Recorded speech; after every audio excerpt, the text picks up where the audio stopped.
The entire ACS solution is a single one solution.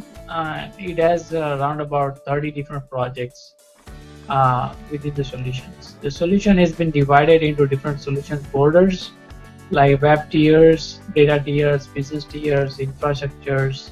The infrastructure is basically has a different projects which are mainly for infrastructure purposes, just like logging, extensions, exceptions, configurations. And the shared binaries are only the binaries we use. We don't use too many third parties. We only use it whenever it is needed. Most of the times we need it when we integrate with Facebook or Google Checkout, stuff like that. And there are DLLs for Telerix user controls, and then we have the DLLs for like some of the payment gateways. We do support that, like PayPal or Authorized Net and stuff like that. Those are all kept in one location, like shared binaries. So if you happen to use any of the library, like any of the third-party DLLs, you're going to go and add it to that location. The specs is basically a testing. We perform all the unit tests and stress tests and performance tests via the specs projects. Within the solution of the specs, we have 4 different projects. One is for payment gateways, one other for services, another one is for product typing. And this allows us to test the back-end layers like business tiers without even going into the front end. So service packs are the project which has all the unit tests for different layers, like for recurring orders or products, logic test and stuff like that. And we perform that. All the testing is performed through the framework .NET provides. All the data is all XML based, so test data is all kept in this location, and those are over here. The integration tests are kept in the integration layers location. That's where we have integration testing. So that's our specs. Now let's go into the data tiers. That's where most of the programmer goes into it first. So data tier has 2 different projects. One is the database itself, where all the objects related to the database like name, project tables, views, procedures, all the stuff, the schema objects is sitting there here.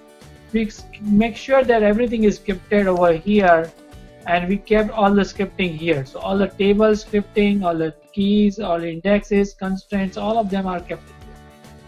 And when you keep everything in the Visual Studio, it's very easy for us to deploy the stuff. So we just right click on this and deploy it, which creates a whole new backend database with all the objects which is required by the application. And it also runs some of the post scripts and pre-script deployment script, which populates all the lookups and stuff like that. So if there is a system data like a city, state, zip code, or like a country code and state code, all those things gets populated as a part of application. And that way you don't have to populate those information.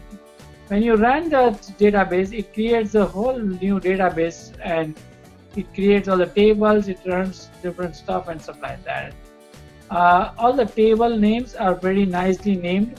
You can just look at the one particular table name and then you can figure out what that table is.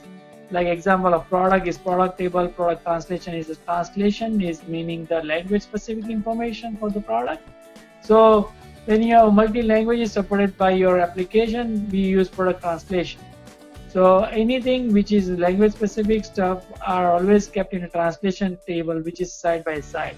Like product is a product translation, department is a department translation, stuff like that. All the stroke procedures are also named nicely. Those are named in a way, in the format where anybody can understand that.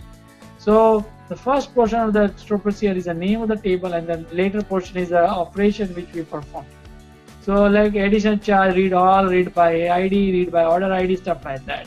So all the stroke procedures are like that, and you can easily figure out what stroke procedure does and how it is done.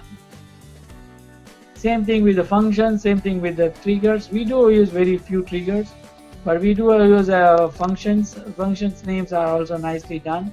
We have a table value function, a scalar value functions also. But most of the data tier stuff is very nicely named here in the database side. Now the other project we have is a DAL, which is a data access layer. So even if you have the stroke procedure, even if you have a tables, we just don't straightly use in business tiers. You have to put it on DBML before you can make use of that. So this is our data layer, which converts all the SQL objects into the link queue classes, and that's how we use all the link queue classes. We also have some partial classes which is wrapped around the existing data layers, and which allows us to create some of the dynamic queries which returns the dynamic data sets to the data layers. Because link queue doesn't support a data like a dynamic sets, so we do go with the partial classes for that kind of thing. Now once you have the data layers set up, you basically go into the business tiers. Business tier has different projects which are used in order for you to build the thing. In the simple term, we have something called contract, which defines all your contracts for your endpoints. We definitely have a lot of endpoints. We have around about 30 endpoints which are defined here, but all endpoints are defined and implemented into the entity's services, but those contracts are defined in a contract layer. Contracts are wrapped around two things. One is the messages, which are defined in here, and the other thing is the DTO, which is data transfer objects. The data transfer objects are the objects which we send over to the front ends, and we never send any data ACS object which is coming from the database. All the things are getting implemented over here, but all the implementation of those methods are done in a logic project. So if you look at the most of the code of the business tiers, around about 75% of the code is sitting here in the logic layer. This is where all the data access object gets converted into data transfer objects. So you can look at any of those logic layers, and you can look at it, let's say order logic.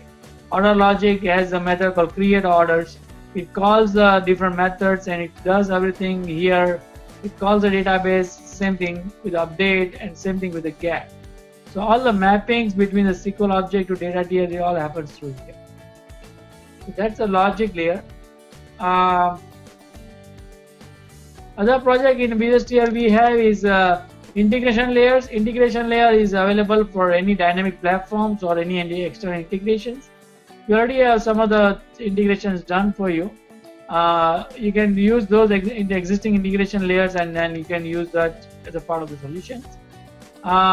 We have recurring order services, only the service which is a Windows service, which allows you to place the order for monthly subscriptions or stuff like that. It is extendable Windows service. You can extend it for different things. We have different needs for different customers, like recurring payments and breaking the payments into different financial needs. Then we do also as a part of recurring order services. So we support the payment arrangement and those kind of functionality also.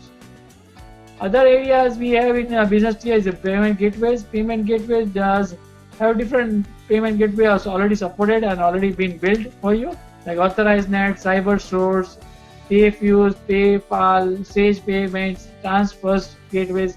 All those things are supported. We support credit card payments, we support ACS payments, we support Google Checkout, we support Amazon Checkout, stuff like that. So it's all supported by the solutions. So that's the payment gateway. And then we do have a workflows. We have some of the workflow. One of the especially workflow is order processing. This is the workflow which we support for processing the order. It has quite a bit of nice looking flow chart kind of thing. So you know how that workflow is running when you place the order.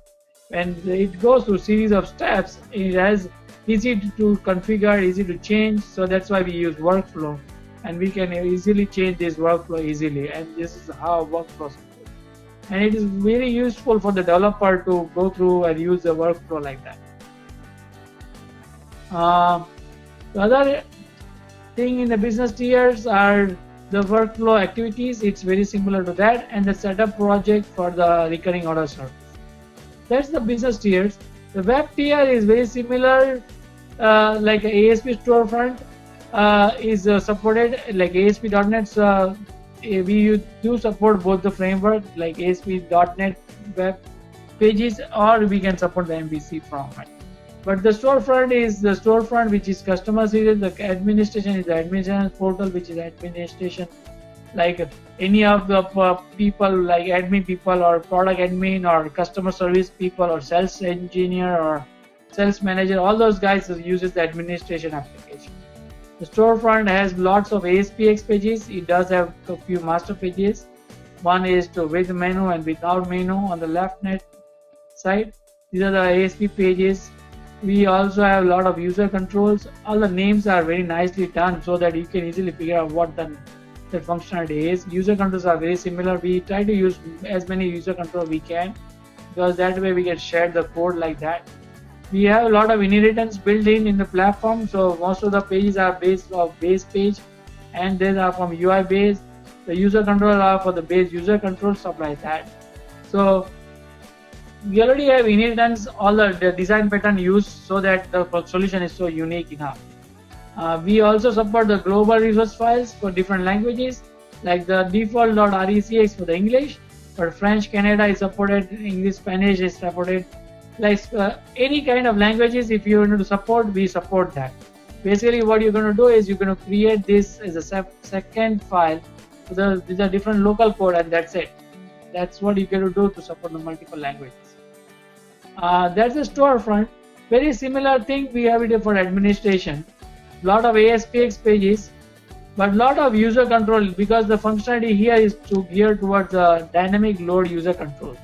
And those are the user controls we have, and it is very nicely named, and you can easily figure out what does that user control does. And same thing here, we also have the inheritance built into the platform with the different files, like we have data source, which is for calling all the data on the business tier side. So this is all calls the business tier. None of the ASPX or none of the user control goes directly to the database. Everything goes to business tiers, and those are hitting those service points. Now here also we do use global resource files, but these are not mainly for the language specific, but these are all because if you wanted to change any of the names, like say example department, you need to, in your example you may want to call that as a category, then you can just go to the resource file and change it. So you don't have to really go to the code and change anything, you just go to the resource file and change it. So that's the admin portal. We have other project called controls, are being like a wrapper around the existing controls, like ASP.NET control or Teleris control. Those are wrapper controls. We use it in both sides. The service host and proxies are the proxy layers for the business tiers. So when you compile, all the components gets into the service host, and this is where we use it. Storefront calls the service one, and the admin calls the service host. Both call the service one, and they go through the business tiers, and then they call the database. So it's very unique architecture, very simple and very easy to understand, and it's very nicely named. Any developer will like it, and it's very useful.